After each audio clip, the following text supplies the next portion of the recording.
പ്രിയപ്പെട്ട വിദ്യാർത്ഥികളെ, സെറ്റ്സ് എന്ന് പറയുന്ന ഒന്നാമത്തെ ചാപ്റ്ററിൻ്റെ 5ാമത്തെ ക്ലാസ്സിലേക്ക് എല്ലാവർക്കും സ്വാഗതം.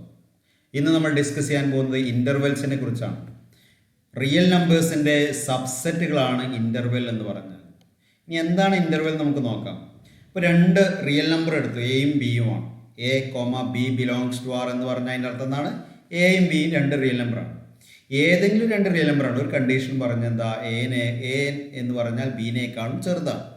അങ്ങനെയാണെങ്കിൽ set of real numbers X such that A less than X less than B, അഥവാ എൻ്റെയും ബിൻ്റെയും ഇടയിലുള്ള എക്സ്. അപ്പോൾ എ പെടോ ഇല്ല, കാരണം ലെസ് ദാൻ ആണ്. ബി പെടോ ഇല്ല, അവിടെ ലെസ് ദാൻ ആണ്. അപ്പോൾ A less than X less than B, അപ്പോൾ എൻ്റെയും ബിൻ്റെയും ഇടയിലുള്ള എല്ലാ നമ്പേഴ്സും. ഏത് നമ്പേഴ്സ് പെടുക? എക്സ് ബിലോങ്സ് ടു ആർ എന്നുകൂടി കൂട്ടിയിട്ടുണ്ട്, അഥവാ റിയൽ നമ്പറും ആയിരിക്കണം, എൻ്റെയും ബിൻ്റെയും ഇടയിലും ആയിരിക്കും. അതിനെയാണ് ഓപ്പൺ ഇൻ്റർവെൽ എ ബി എന്ന് വിളിക്കുക. അവിടെ ഒരു open bracket A comma B എന്ന് കൊടുക്കില്ലേ, അത് വായിക്കേണ്ട എങ്ങനെയാണ്? ഓപ്പൺ ഇൻ്റർവെൽ എ ബി എന്നാണ്. അപ്പോൾ ഓപ്പൺ ഇൻ്റർവെൽ എ ബി എന്ന് പറഞ്ഞാൽ open interval A B equal to X such that A less than X less than B comma X belongs to R. അപ്പോൾ എക്സ് ഒരു റിയൽ നമ്പർ ആയിരിക്കണം, എൻ്റെയും ബിൻ്റെയും ഇടയിലായിരിക്കണം.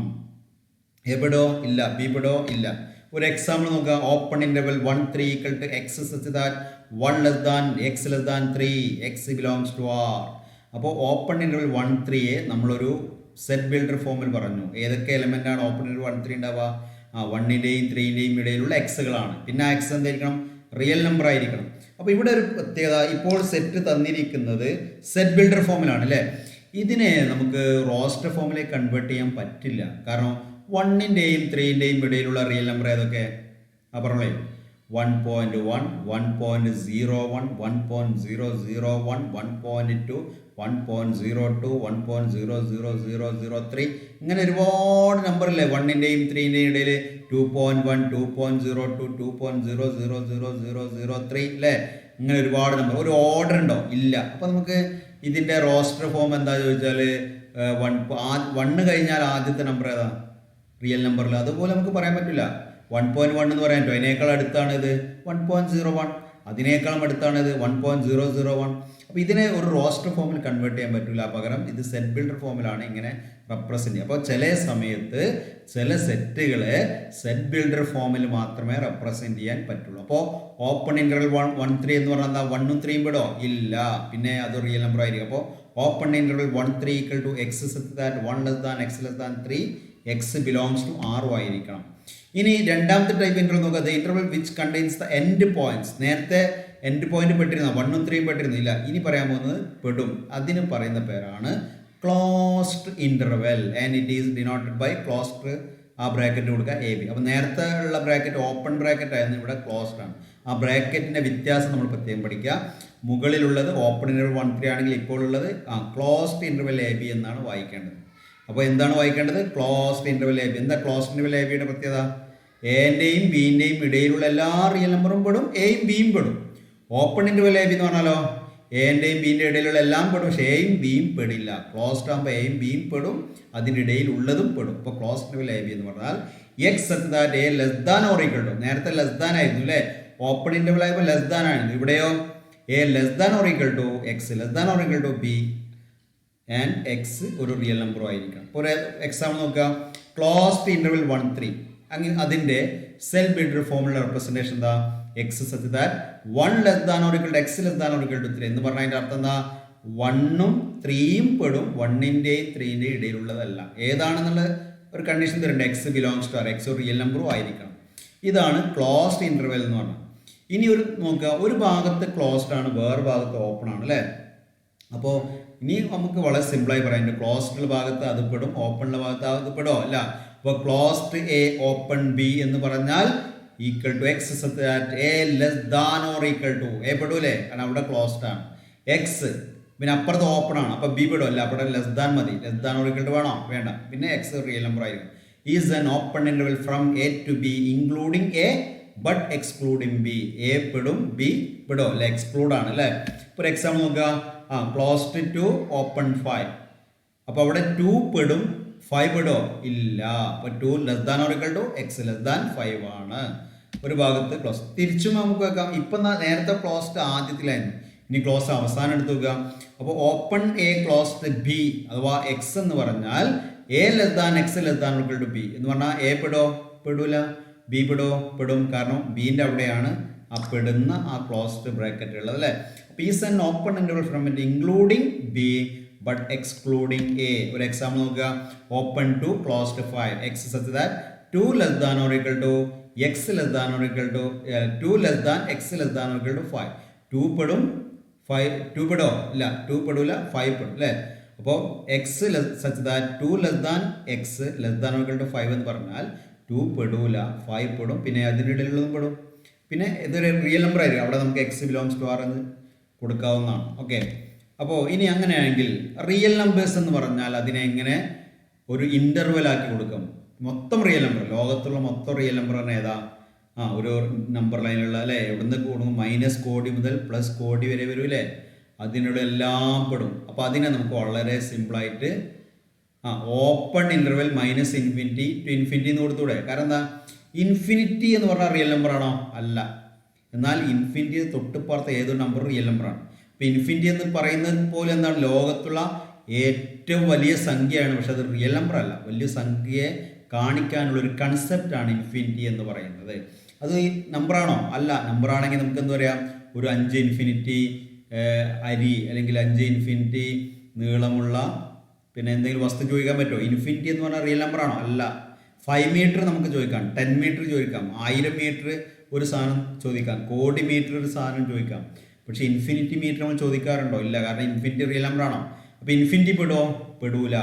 Minus infinity പെടുമോ? പെടൂല. പിന്നെയോ അതിൻ്റെ ഇടയിലുള്ള എല്ലാ റിയൽ നമ്പറും പെടും. ഇതാണ് R എന്ന് പറയാം. അപ്പോൾ സെറ്റ് ഓഫ് റിയൽ നമ്പേഴ്സിനെ വളരെ സിമ്പിളായിട്ട് ഒരു ഓപ്പൺ ഇൻ്റർവെൽ ആയി കൊടുക്കാം. എങ്ങനെയാണ്? Open interval minus infinity to infinity. Minus ഇൻഫിനിറ്റിയും ഇൻഫിനിറ്റി പെടില്ല, അതിനിടയിലുള്ള എല്ലാ റിയൽ നമ്പേഴ്സും പെടുന്നതാണ് R എന്ന് പറയുന്ന സെറ്റ് ഓഫ് റിയൽ നമ്പേഴ്സ്. ഇനി നമ്മൾ നേരത്തെ പറഞ്ഞ ക്ലോസ്ഡ് ഇൻ്റർവെൽ ഓപ്പൺ ഇൻ്റർവെലിനൊക്കെ നമുക്ക് ഒരു നമ്പർ ലൈനിൽ റെപ്രസെൻ്റ് ചെയ്യാം. അതെങ്ങനെ നമുക്ക് നോക്കാം. ഈ നമ്പർ ലൈനെ കുറിച്ച് പറയാം. എങ്ങനെയാണ് closed interval A B open interval A ബിനൊക്കെ ഒരു നമ്പർ ലൈൻ മാർക്ക് ചെയ്യണം നോക്കാം. അപ്പോൾ ഒരു എക്സാമ്പിൾ നോക്കുക. Open interval 1 3 equal to X such that 1 less than X less than 3 X belongs to R. ഇതിന് നമുക്ക് നമ്പർ ലൈൻ മാർക്ക് ചെയ്യണം. അപ്പോൾ എന്ത് ചെയ്തു, ഞാൻ ഒരു ലൈൻ വരച്ചു, എന്നിട്ട് കുറച്ച് നമ്പേഴ്സ് മാർക്ക് ചെയ്തു. 0 1 2 3 അതുപോലെ -1 -2 -3. ഇനി മുകളിലുള്ള ഓപ്പൺ ഇൻ്റർവെൽ 1 3യുടെ പ്രത്യേകത എന്താ? 1 പെടോ? ഇല്ല. 3 പെടോ? ഇല്ല. അപ്പം ഞാൻ ചെറിയൊരു സർക്കിൾ വരച്ചാണ്ട് ഒരു വെള്ള കളറിൽ ചെറിയ സർക്കിൾ, അത് പെടൂല എന്ന് കാണിക്കാൻ വേണ്ടിയാണ്. പിന്നെയോ 1ൻ്റെയും 3ൻ്റെയും ഇടയിലുള്ള എല്ലാം പെടൂലേ, അപ്പോൾ ഞാൻ ഡാർക്ക് ചെയ്തു അവിടെ അല്ലേ. അപ്പോൾ ഇങ്ങനെയാണ് നമ്പർ ലൈനിൽ ഒരു ഓപ്പൺ ഇൻ്റർവെലോ അല്ലെങ്കിൽ ക്ലോസ്ഡ് ഇൻ്റർവെല്ലോ മാർക്ക് ചെയ്യാം. പെടാത്ത ഭാഗം ചെറിയൊരു സർക്കിൾ വരയ്ക്കുക, പെടുന്ന ഭാഗം ഫുള്ള് ഡാർക്ക് ചെയ്യാം. ഇങ്ങനെയാണ് ഓപ്പൺ ഇൻ്റർവെൽ 1 3. അപ്പോൾ 1 പെടൂല 3 പെടൂല, അവിടെ ചെറിയൊരു സർക്കിൾ വരച്ചു, അതിൻ്റെ ഇടയിലുള്ള ഒക്കെ പെടും. അപ്പോൾ ഞാൻ അവിടുന്ന് ഡാർക്ക് ചെയ്തു. ഒന്നുകൂടി ക്ലിയർ ആകാൻ വേണ്ടി അടുത്തൊരു എക്സാമ്പിൾ നോക്കാം. Closed interval 1 3. ക്ലോസ്ഡ് 1 3 എന്ന് പറഞ്ഞാൽ എന്താ, 1ൻ്റെയും 3ൻ്റെയും ഇടയിലുള്ളതും പെടും, ആ നമ്പറും പെടും അല്ലേ. അപ്പോൾ അതെങ്ങനെയായിരിക്കും? ഫുള്ള് ഡാർക്ക് ചെയ്യണം. 1ഉം പെടും 3യും പെടും, അതിനിടയിലുള്ളതും പെടും. അപ്പോൾ ഞാൻ അവിടെയുള്ള സർക്കിൾ എന്താണ്, ഒരു സർക്കിളല്ല ഡോട്ടാണ് അല്ലേ. നേരത്തെ ഉള്ളത് ഒരു സർക്കിളായിരുന്നു, ചെറിയ സർക്കിൾ കൊടുത്തതിനകത്ത് പെടൂല. ഇവിടെ ഏതാണ്, ഇവിടെ ആ സർക്കിളും ഡാർക്ക് ചെയ്തിട്ടുണ്ട് അല്ലെങ്കിൽ അത് ഷെയ്ഡ് ചെയ്തിട്ടുണ്ട്. അപ്പോൾ 1ഉം 3യും പെടും, അതിനിടയിലും ഉള്ളതും പെടും. ഇതാണ് ക്ലോസ്ഡ് 1 3. ഇനി ക്ലോസ്ഡ് ടു ഓപ്പൺ 5 ഒന്ന് ആലോചിച്ച് നോക്കുക. 2 പെടോ? പെടും. 5 പെടോ? ഇല്ല. അപ്പോൾ എവിടെയാണ് ചെറിയൊരു സർക്കിൾ കൊടുക്കേണ്ടത്? പെടാത്തത് എവിടെ? 5ൻ്റെ അവിടെ പെടൂല. അപ്പോൾ 5ൻ്റെ അവിടെ സർക്കിൾ അല്ലേ. 2 പെടോ? പെടും, അതിൻ്റെ ഇടയിലുള്ള പെടും. അപ്പോൾ ഇങ്ങനെയാണ് വരയ്ക്കേണ്ടത്. അപ്പോൾ 5 പെടൂല എന്ന് കാണിക്കാൻ വേണ്ടി ചെറിയ സർക്കിൾ, 2 പെടും അല്ലേ, അപ്പോൾ ഡോട്ട്. ഇപ്പോൾ 2 മുതൽ 5 വരെയുള്ള എല്ലാ റിയൽ നമ്പേഴ്സുമാണ് ക്ലോസ്ഡ് ടു ഓപ്പൺ 5 എന്ന് പറഞ്ഞാൽ. അടുത്ത് നോക്കുക. ഓപ്പൺ ടു ക്ലോസ്ഡ് 5 എന്ന് പറഞ്ഞാൽ ഏതാ പെടാത്ത? 2 പെടോ? ഇല്ല. 5 പെടോ? പെടും. അപ്പോൾ അതെങ്ങനെ മാർക്ക് ചെയ്യാം? അത് മാർക്ക് ചെയ്യാൻ വേണ്ടി 2ൻ്റെ അവിടെയാണ് ചെറിയ സർക്കിൾ വേണ്ടത് അല്ലേ. അപ്പോൾ ഇങ്ങനെ 2ൻ്റെ അവിടെ ചെറിയ സർക്കിൾ, 5 പെടും. അപ്പോൾ 2 മുതൽ 5 വരെ 2 പെടൂല, 5 പെടും, അതിനിടയിലുള്ളതൊക്കെ പെടും. ഇങ്ങനെയാണ് നമ്പർ ലൈനിൽ ഏതെങ്കിലും ഒരു ഓപ്പൺ ഇൻ്റർവെൽ, ക്ലോസ്ഡ് ഇൻ്റർവെൽ അല്ലെങ്കിൽ ക്ലോസ്ഡ് ഓപ്പണുമായ ഇൻ്റർവെലൊക്കെ മാർക്ക് ചെയ്യാൻ പറഞ്ഞാൽ നമ്പർ ലൈനിൽ മാർക്ക് ചെയ്യുന്ന പ്രത്യേകതയാണ് അല്ലെങ്കിൽ അതിൻ്റെ രീതിയാണ് ഇപ്പോൾ പറഞ്ഞിരിക്കുന്നത്. അടുത്തത് പവർ സെറ്റ്. എന്താണ് പവർ സെറ്റ് നോക്കാം. ഞാനൊരു എക്സാമ്പിളിലൂടെയാണ് അത് വിശദീകരിക്കുന്നത്. ഒരു എക്സാമ്പിൾ എടുത്തിട്ട് നമുക്കത് വിശദീകരിക്കാം. ആദ്യം ഞാൻ എ എന്ന് പറയുന്ന ഒരു സെറ്റ് എടുത്തു. ഏതാണത്? സെറ്റ് 1 2.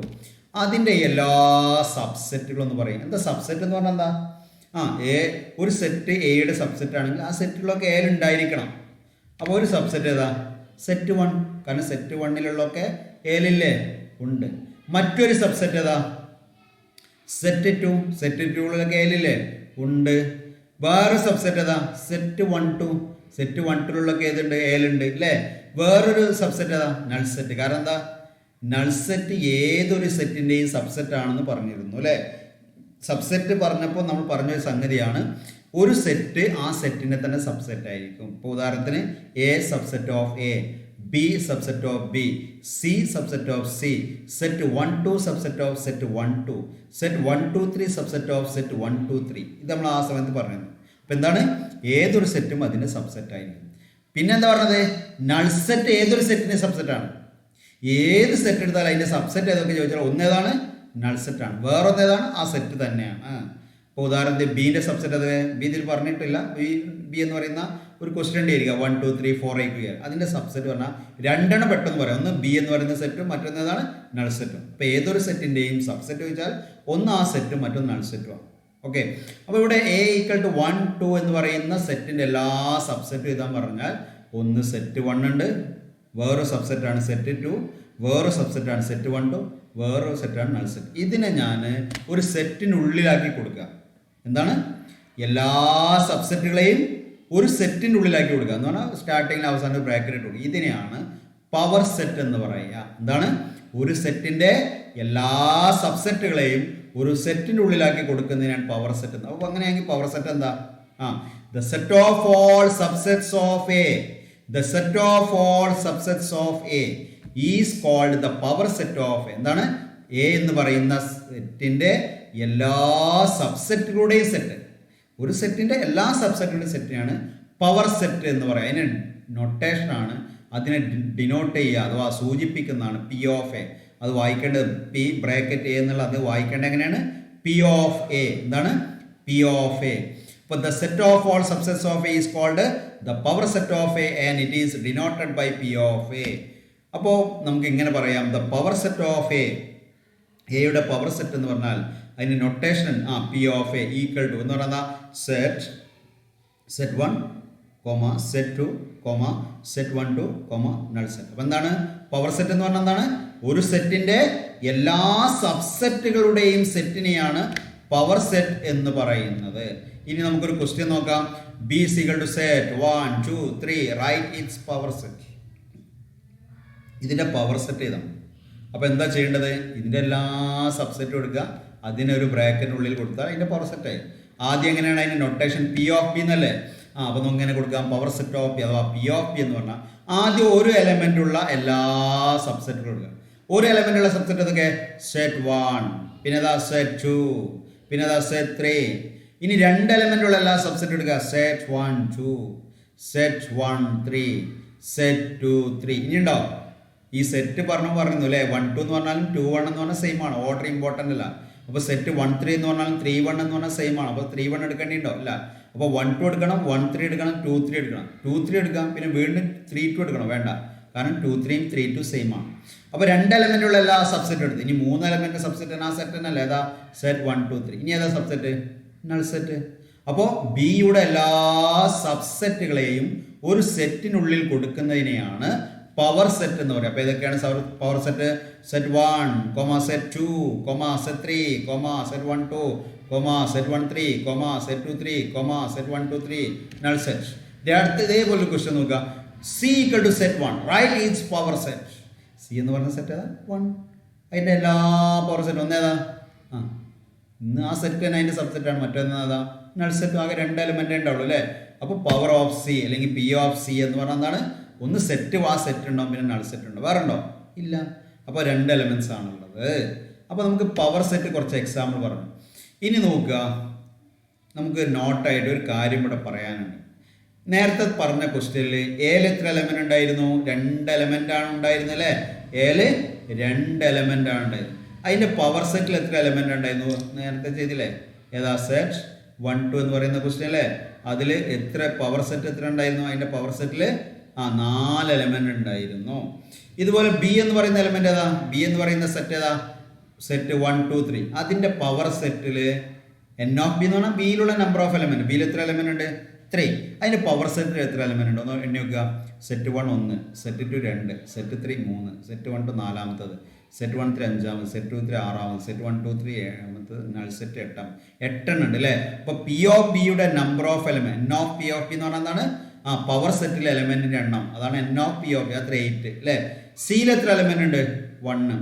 അപ്പൊ അതിന്റെ പവർ സെറ്റിൽ എത്ര എലമെന്റ് ഉണ്ട്? 2. അപ്പോൾ ഇത് ഉപയോഗിച്ചുകൊണ്ട് നമുക്കൊരു കണ്ടീഷൻ പറഞ്ഞൂടെ? പറയും 4 എന്ന് പറഞ്ഞാൽ 2² അല്ലേ? 8 എന്ന് പറഞ്ഞാൽ 2⁻³ അല്ലേ? 2 എന്ന് പറഞ്ഞാൽ 2⁻1 അല്ലേ? അപ്പൊ എൻ ഓഫ് എയും N of P of A എന്താ കണ്ടീഷൻ എന്ന് പറഞ്ഞു നോക്കുക. എൻ ഓഫ് എ 2 ആണെങ്കിൽ ഇത് 2². എൻ ഓഫ് ബി 3 ആണെങ്കിൽ അതിന്റെ power set N of P of B എത്ര? 2⁻3. എൻ ഓഫ് സി 1 ആണെങ്കിൽ N of P of C 2⁻1. അപ്പൊ എന്താണ് ഇതിന്റെ ആൻസർ എന്ന് പറയും? ഇതിന്റെ ആൻസർ എന്താ? പവർ സെറ്റിലുള്ള എണ്ണം എങ്ങനെ കണ്ടുപിടിക്കുക? ഒരു സെറ്റിൽ 2 എലമെന്റ് ഉണ്ടെങ്കിൽ പവർ സെറ്റിൽ 2². ഒരു സെറ്റിൽ 3 എലമെന്റ് ഉണ്ടെങ്കിൽ പവർ സെറ്റിൽ 2⁻3. ഒരു സെറ്റിൽ 5 എലമെന്റ് ആണെങ്കിൽ പവർ സെറ്റിൽ 2⁻5. ഒരു സെറ്റിൽ 10 എലമെന്റ് ആണെങ്കിൽ പവർ സെറ്റിൽ 2⁻10. അങ്ങനെയെങ്കിൽ ഒരു സെറ്റിൽ m എലമെന്റ് ആണെങ്കിൽ അതിന്റെ പവർ സെറ്റിൽ എത്ര എലമെന്റ് ഉണ്ടാവും? 2⁻m. ഒരു സെറ്റിൽ 20 എലമെന്റ് ആണെങ്കിൽ പവർ സെറ്റ് 2⁻m ഉണ്ടാവും. ഒരു സെറ്റിൽ 10 എലമെന്റ് ആണെങ്കിൽ പവർ സെറ്റ് എത്ര ഉണ്ടാവും? 2⁻10 ഉണ്ടാവും അല്ലേ? ഇതാണ് ജനറൽ ഇക്വേഷൻ. ഓക്കെ, അപ്പോൾ ഒരു ക്വസ്റ്റ്യൻ നോക്കുക. ഈ A equal to set A B, find N of P of A, also find P of A. ആദ്യം പി ഓഫ് എയിൽ അഥവാ പവർ സെറ്റിൽ എത്ര എലമെന്റ് ഉണ്ടാവും? അപ്പോൾ ആദ്യം എന്ത് നോക്കിയാൽ മതി? എൻ ഓഫ് എ എത്രയും നോക്കിയാൽ മതി. എൻ ഓഫ് എ എത്ര? എൻ ഓഫ് എന്ന് പറഞ്ഞാൽ എന്താ? എയിലുള്ള നമ്പർ ഓഫ് എലമെന്റ്. എയിലുള്ള നമ്പർ ഓഫ് എലമെന്റ് എത്ര? 2 അല്ലേ? അപ്പോൾ അതിന്റെ പവർ സെറ്റിൽ എത്ര എലമെന്റ് ഉണ്ടാവും? എൻ ഓഫ് എ 2 അല്ലേ? എയിലുള്ള നമ്പർ ഓഫ് എലമെന്റ് 2 അല്ലേ? അപ്പോൾ എൻ ഓഫ് പി ഓഫ് അതിന്റെ പവർ സെറ്റിൽ എലമെന്റ് എന്ന് പറഞ്ഞാൽ 2² ആയിരിക്കും അല്ലേ? 2² പറഞ്ഞാൽ എത്ര? 4 അല്ലേ? ഓക്കെ, അപ്പോൾ പവർ സെറ്റിൽ 4 എലമെന്റ് ഉണ്ടാവും. ഇനി ഏഴ് എലമെന്റ് 3 ആണെങ്കിലോ പവർ സെറ്റിൽ 2⁻3 ഉണ്ടാവും, 8 ഉണ്ടാവും. ഏഴ് എലമെന്റ് 4 ആണെങ്കിൽ പവർ സെറ്റിലോ 2⁻4 16 ഉണ്ടാവും. ഓക്കെ, ഇനി ഏതൊക്കെയാണ് അതിന്റെ പവർ സെറ്റ് പറഞ്ഞോളെ? സെറ്റ് എ ഒരു സബ്സെറ്റ്, സെറ്റ് ബി മറ്റൊരു സബ്സെറ്റ്, സെറ്റ് എ ബി മറ്റൊരു സബ്സെറ്റ്, നൾ സെറ്റ്. അപ്പൊ പവർ സെറ്റ് എന്ന് പറഞ്ഞാൽ എന്താണ്? ഒരു സെറ്റിന്റെ എല്ലാ സബ്സെറ്റുകളുടെയും സെറ്റിനെയാണ് പവർ സെറ്റ് എന്ന് പറയുന്നത്. അപ്പൊ ഇനി നിങ്ങൾ ഹോംവർക്ക് ചെയ്തു വരണം. ഒന്നാമത്തത് ദ ഫോളോയിങ് ഇന്റർവെൽ അല്ലെ? Write the following as intervals. ഇപ്പൊ തന്നിരിക്കുന്ന ഏത് ഫോമുല? Set builder formula. അതിനെ ഓപ്പൺ ഇന്റർവെൽ ഫോമിലേക്ക് അല്ലെങ്കിൽ ക്ലോസ്ഡ് ഇന്റർവെൽ ഫോമിലേക്ക് മാറ്റണം. ഓപ്പൺ ക്ലോസ്ഡ്, ഒരു ഭാഗത്ത് ഓപ്പൺ മറ്റൊരു ക്ലോസ്, ഇങ്ങനെയൊക്കെ ഉപയോഗിക്കാം. അപ്പൊ ഇന്റർവെല്ലിലേക്ക് മാറ്റണം. ഇനി അടുത്തതോ ഇന്റർവെല്ലിനെ സെറ്റ് ബിൽഡർ ഫോമിലേക്ക് മാറ്റണം. എക്സെപ്റ്റ് ദാറ്റ് എന്ന് പറഞ്ഞിട്ട് അതിനെ മാറ്റണം.